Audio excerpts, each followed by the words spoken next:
Let's get real. What I'm about to say is not going to be comfortable. It's not soft, it's not gentle, and it's definitely not what you want to hear, but it's exactly what you need.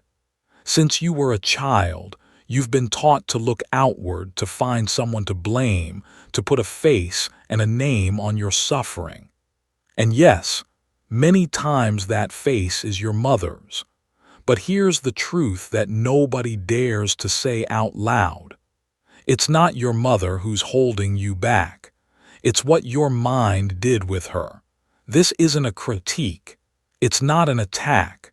It's an uncomfortable truth, one so difficult that most people won't even touch it. Your mother lives in your unconscious long after she has left the room. You've tried to move forward. You've searched for peace. But peace doesn't come when you're still stuck in a war you don't even recognize. Do you know which war I'm talking about? The mother complex. It's not a battle with flesh and bone. It's a battle with a ghost, a shadow, an image that settled inside you before you could even speak a word. And the worst part, that shadow doesn't leave on its own. Carl Jung called it the mother complex. And no, it's not just another psychological label. It's an emotional prison. It's that voice that judges you without speaking. It's that emptiness that can't be filled with anything. It's the need for approval you've been carrying since you were a child. And the cruelest part of all is that it's not even yours. It's an inheritance, an echo, a mark on your soul. So how do you heal something like this? Here's where the real work begins. As long as you continue to see your mother as an all-powerful figure, whether you idolize her or blame her for everything, you're not seeing your mother. You're seeing a myth, a projection shaped by years of unmet needs, unspoken wounds, silences laden with resentment. And that myth controls your life more than you realize. Every time you make a decision seeking approval, every relationship that falls apart because you're expecting someone to save you, every time you can't set boundaries, all of that has roots far deeper than you think. Those roots began in your childhood, in a gaze that was missing, in a hug that never came, in words that were never said. And now you're an adult, but inside you're still that child who wanted mom to tell him everything would be okay. Here's the brutal truth. That's not going to happen anymore. Healing isn't about making her change. Healing is about stopping the expectation that she ever will. And that is devastating. They told you that forgiveness is the key, that understanding her is the way, that you must put yourself in her shoes. And yes, all of that can help, but not until you do the most important thing first: look inward.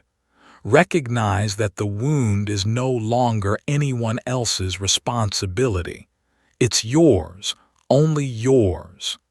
And no one is coming to heal it for you. So tell me something. How many times have you caught yourself acting like her? How many times have you said or done things you swore you would never repeat? There lies the trap. The complex is not just emotional, it's behavioral. It inhabits you. It guides you. And if you don't make it conscious, it will turn you into its repetition. The pattern repeats over and over again until someone has the courage to break it. And breaking it hurts. It's like killing an illusion. It's giving up the hope that one day what wasn't will be. It's accepting that there will be no magical repair, that childhood will not return, that the comfort you didn't receive, you'll have to give to yourself. The real question now is, are you ready to do the work? Because the path to healing isn't easy.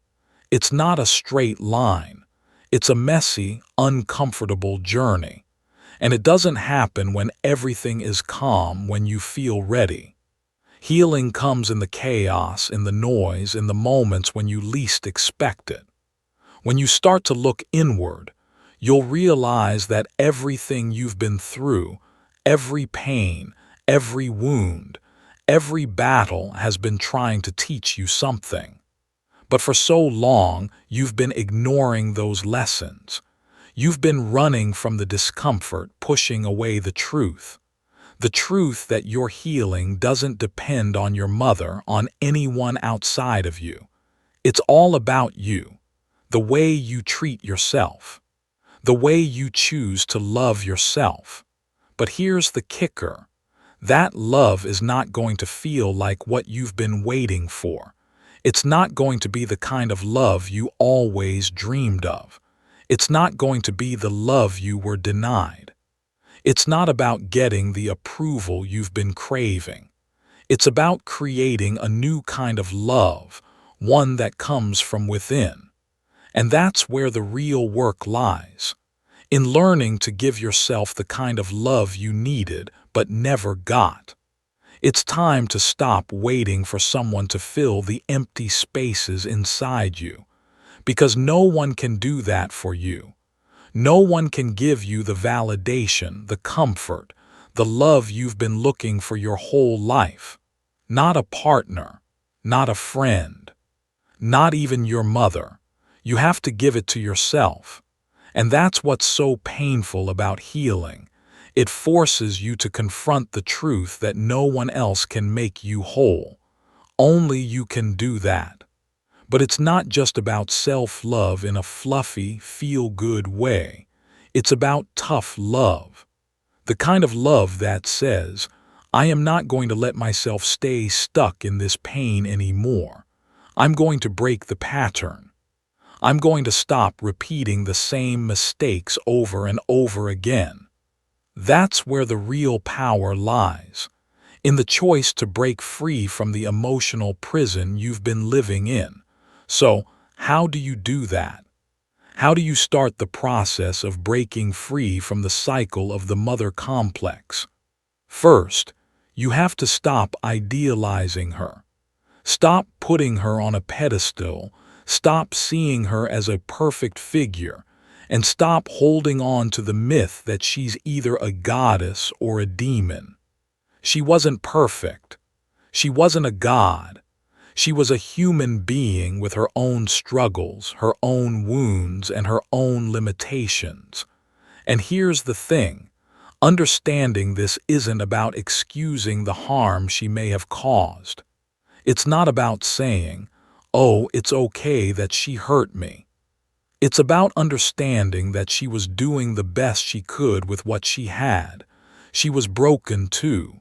She had her own internal battles.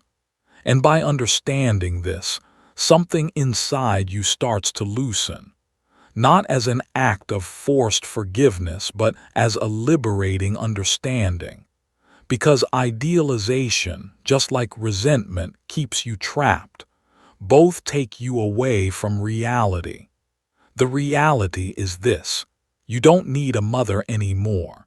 You need a stronger version of yourself. You need a more compassionate version of yourself. You need a more aware version of yourself. And that version of you doesn't just show up on its own. You have to create it. So where do you start? Start by observing your reactions. Every time you feel rejected, ask yourself, who am I really seeing in this situation? The person in front of me or the wound I haven't healed yet? Every time you demand unconditional love from someone, ask yourself, do I want love, or do I just want to fix what was broken in me? Every time you abandon yourself to make someone else happy, ask yourself, who abandoned me first? Healing isn't linear. It's messy. It's not a straight road where you can just check off the boxes and feel better. It's a descent into the depths of your soul, It's an uncomfortable conversation with your inner child. It's about looking at the memories you buried, feeling them, and then letting them go. And yes, sometimes that inner child will cry. Other times it will scream, it will sabotage you, it will get angry, because that child has been waiting too long to be heard. But don't shut it up, don't ignore it, don't cover it up with self-help quotes or empty affirmations. Give it space. Ask it what it needed, and then give that to yourself. Self-compassion isn't weakness, it's medicine. It's the only balm that works when everything else has failed. And it takes courage to practice self-compassion because there's a part of you that has learned to despise yourself, to blame yourself, to demand from yourself, to repeat the same punishment that was once imposed on you. You've learned to abandon yourself. You've learned to ignore your needs, and breaking that cycle is the work. Re-educating yourself emotionally isn't just about reading books or listening to podcasts. It's about seeing yourself with new eyes. It's about creating new responses. It's about stopping the search for mothers in all the wrong places. The world isn't going to give you what you didn't receive. It wasn't designed for that. The world will demand from you, it will judge you, it will ignore you. And in the middle of that chaos, you have to build yourself. Emotional freedom starts when you stop repeating the pattern, when you choose differently, when you realize you're no longer 5 years old. You're no longer trapped in that house. You no longer depend on a caress. You no longer need permission to be yourself. But there's still a part of you that believes that you do. There's still a part of you that hopes, that silently begs. That part isn't to blame, but you do have the responsibility to heal it. Do it now. Not tomorrow, not when you feel ready. Do it now. Because if you wait for the perfect moment to heal, you'll never start. Healing doesn't come when everything is calm and peaceful. It comes in the chaos. It comes in the fear. And when it comes, it doesn't feel like you expected. It feels like loss. It feels like emptiness. It feels like silence. Because healing also means letting go. It means saying goodbye to the victim role.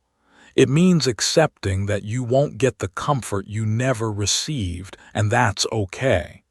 You can give that to yourself now. You can be the one to show up for you. The road to healing gets even more difficult once you begin to understand the true nature of the wounds you're carrying. It's not just about the actions others have done to you. It's not even just about the things you've done to yourself. It's about something much deeper. It's about the way your unconscious mind has been shaped, the invisible loyalties that you've been carrying without even realizing it. And that's where the real breakthrough happens. When you begin to understand the invisible contract you made long before you could even speak, you start to realize that the patterns you've been repeating are not yours to carry. You may think you're free. You may think you've let go. But the truth is, there's something deeper happening inside. Something you don't even realize is controlling your every move, your every decision, your every relationship. And that's what makes healing so difficult. It's not just about confronting your pain. It's about uncovering the unconscious loyalties that keep you tied to it. What do I mean by this? Well, let me ask you a question. How many times have you sabotaged your own happiness? How many times have you stopped yourself from achieving something great because, deep down, you believed you didn't deserve it? How many times have you failed to make decisions that would benefit you because a part of you still believes you owe something to the pain, to the suffering, to the person who hurt you? This is what I mean by invisible loyalty. You didn't choose it. You didn't consciously agree to it. But somewhere along the way, you made a silent promise. A promise to carry the weight of someone else's suffering. A promise to stay in pain because you were taught that if you left it behind, you would be betraying them. And who is them? It's your mother. It's that figure who shaped you, who gave you life, but also in many cases gave you a broken version of love. Let's talk about what Carl Jung called the power inversion, the moment when everything turns upside down. At first, the narcissist seemed like the powerful one. They dominated the room. They decided the rules. They dictated your emotions. When they were happy, you could breathe. When they were cold, you froze. Your life revolved around keeping them satisfied or at least avoiding their wrath. But then something changed. You started to wake up. You started asking, why am I always the one apologizing? Why am I exhausted after every conversation? Why does love feel like walking on a tightrope? Those questions were the beginning of your freedom. And freedom to a narcissist is the ultimate threat. Because here, what Carl Jung understood, narcissists don't truly believe in relationships. They believe in hierarchies. Either they're in control or they feel irrelevant. Either they're the center of your universe or they're spiraling. So when you begin reclaiming your identity, even in small ways by setting boundaries, speaking your truth, protecting your peace, you're not just changing how the relationship works. You're collapsing the entire structure they depend on. This is the power inversion Jung warned us about. Suddenly, the narcissist is no longer in control. You are. Not because you're dominating them, but because you've stopped needing them. And they can feel it. That's when their behavior becomes erratic. Wild swings between charm and cruelty. One day they're love-bombing, reminiscing, begging for another chance. The next day they're stone-cold, silent, or accusing you of abandoning them. This isn't confusion, it's calculation. They're testing every tool they have left. Charm didn't work, try guilt. Guilt failed, try nostalgia. Still not budging, create a crisis. Still strong, break down and cry. Still firm, accuse. Still no control, leave. But leave with a dagger. It's their final attempt to flip the dynamic one more time. And this is where many people stumble, not because they're weak, but because they're human. Because even after everything, a part of you may still remember the good times. You might still carry the hope that they could change. You might still feel the pull of your old identity, the caretaker, the fixer, the peacemaker. That's what they're counting on. Jung said that narcissists are drawn to people who have unrealized power, people who haven't yet stepped fully into their worth, but who have the capacity for greatness. Why? Because deep down, narcissists envy that potential. They crave it. But instead of cultivating it in themselves, they try to possess it in others. It's not your weakness they want.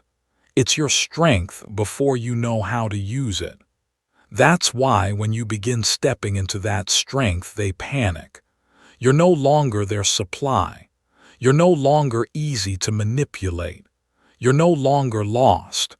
You've become clear, and clarity, Jung taught, is what breaks illusions. So they try to rebuild the illusion fast. They twist your growth into selfishness. They call your clarity arrogance. They label your peace distance or emotional unavailability. They say things like, "Wow, you've really changed. You're so full of yourself now. I miss the old version of you." Translation: I miss the version of you I could control. But here's the turning point, and Jung was very clear about this.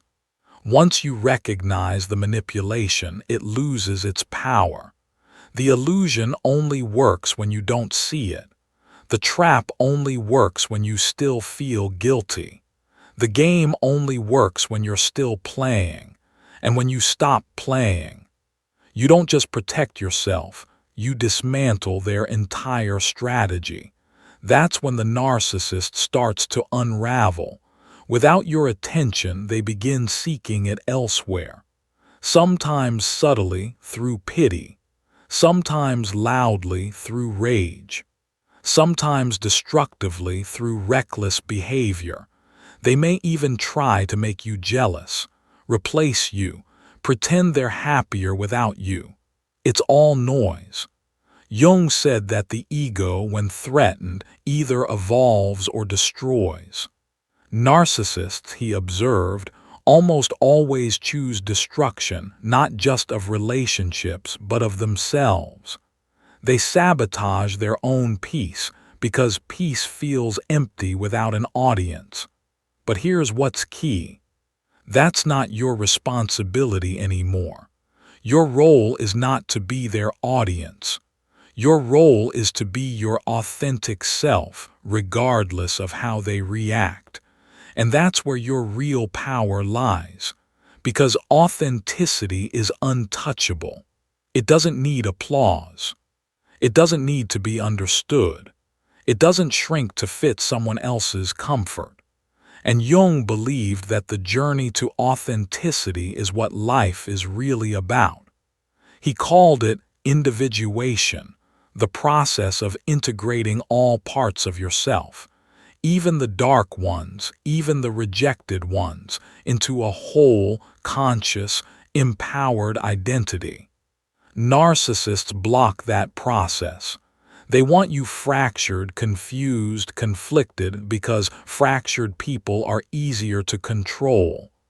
But the moment you start saying, "I choose me, I trust me, I listen to me," you begin to heal. Truly heal. And as you do, you'll face a new kind of grief, not just for the narcissist, but for the version of yourself that believed you had to earn love. The part of you that thought boundaries made you bad.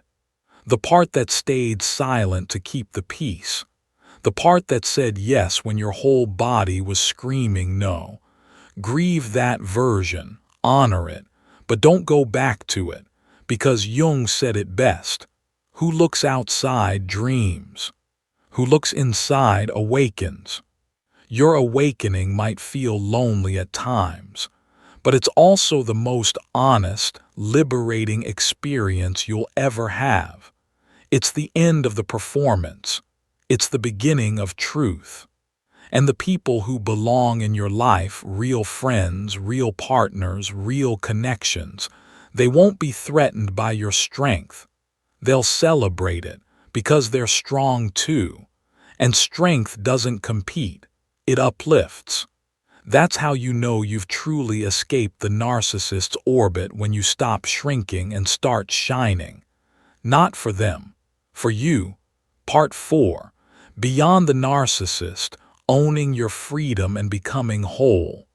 Let's go deeper into what Carl Jung believed about breaking free, not just from a narcissist, but from the entire pattern that drew you to them in the first place. Because escaping a toxic relationship isn't just about leaving a person. It's about leaving behind an identity. The identity that was shaped by trauma, by conditioning, by a lifetime of being told who you should be. The identity that said love has to be earned. That being too much makes you unlovable. That strength is dangerous. That silence keeps you safe. Jung believed those aren't identities, they're masks. Masks we wear to survive. He wrote that most people don't even realize they're wearing one. They wake up, go to work, maintain their relationships, all while living through a persona that was built on fear, not truth. But here's the part that sets you free. The moment you begin questioning the mask is the moment you start reclaiming your real self. And that self, it's not the version the narcissist loved. It's not the version that bent over backward to please. It's not the version that mistook control for connection. It's the version that was buried under years of guilt, fear, and self-doubt, the version that's rising now. And here's the paradox. The more authentic you become, the more manipulative people will try to pull you back, because your light exposes their darkness. Your strength reminds them of their avoidance. Your boundaries challenge their entitlement, and they'll come back. Not out of love, but out of desperation. They'll say, "You've changed." And they're right. You're no longer available for games. You're no longer interested in shrinking. You're no longer apologizing for who you are. That's not ego. That's evolution. Carl Jung said that real healing requires integrating the shadow, the parts of ourselves we've rejected, disowned, or feared. Not becoming someone new, but reclaiming who we were before the world told us who to be. That's what narcissists try to stop you from doing. Because an integrated person, someone who knows their wounds and owns their worth, can't be manipulated. You're no longer looking for someone to complete you. You've realized you were never incomplete. You were conditioned. And now you're unlearning, you're deconditioning. You're stepping into a new kind of relationship, not just with others, but with yourself. A relationship built on truth, on trust, on sovereignty. And that scares people who need power over others to feel alive. So they try one last trick. They try to rewrite the narrative. They tell people you abandoned them, that you were selfish, that you changed. They become the victim in someone else's story because they can't bear to face the truth in their own. But here's what Jung discovered, and it's the part that sets your soul at ease. They only try to control what they fear they're losing. The manipulation isn't proof that you've failed. It's proof that you've outgrown the system. And yes, it hurts. You'll have moments where you miss them, not because they were good for you, but because your nervous system is still adjusting to peace. Because drama once felt like love. Because chaos once felt like home. That's what healing does, it disorients you. At first, but only because it's returning you to yourself. So when the voice of guilt creeps in, maybe I'm the narcissist, maybe I'm being cold, maybe I owe them one more chance, remember this: you don't owe anyone access to you, not your time, not your energy, not your healing. Especially not someone who only shows up when they sense you slipping back into vulnerability. Carl Jung taught that our true power isn't found in grand gestures or dramatic confrontations. It's found in the quiet, sacred act of staying true to yourself, even when no one claps for it, even when no one sees it, even when it costs you people who once felt essential. Because peace, Jung said, doesn't come from controlling your environment. It comes from integrating your internal world. And once you've done that, once you've faced your shadow, honored your boundaries, and stepped into your wholeness, The narcissist's tactics fall flat. They try the same lines, but you've heard them before. They push the same buttons, but they don't work anymore. They create the same chaos, but you no longer feel responsible for cleaning it up because you've changed. You're no longer the person who needed their approval. You're the person who learned to approve of yourself. That's the ending the narcissist never saw coming. Not revenge, not confrontation, just freedom. And here's the most beautiful part. You get to carry this forward. You get to become the person you once looked for in others. You get to build relationships rooted in respect, not power, in truth, not performance, in depth, not domination. That's how you break the cycle. Not by winning the game, but by walking away from the table completely. Carl Jung once said, "I am not what happened to me. I am what I choose to become." Let that be your anthem. Let that be your anchor when guilt tries to pull you back. Because guilt isn't a sign that you're wrong. Sometimes, guilt is just a shadow left by your old programming, the echo of a life lived for someone else's comfort. And now you choose differently. You choose peace over performance, boundaries over burnout, healing over history, freedom over fear. So if you're ever tempted to go back, ask yourself, is helping them helping me become who I truly am? Or is it pulling me away from that journey? Because that's the only question that really matters. And the answer, the honest one, is what sets you free. Thank you for walking this path with me today. If this message resonated with you, subscribe to the channel, share this with someone you love, and leave a comment below about the moment you realized your power was real. You're not alone, you're not broken, you're just waking up, and you're just getting started.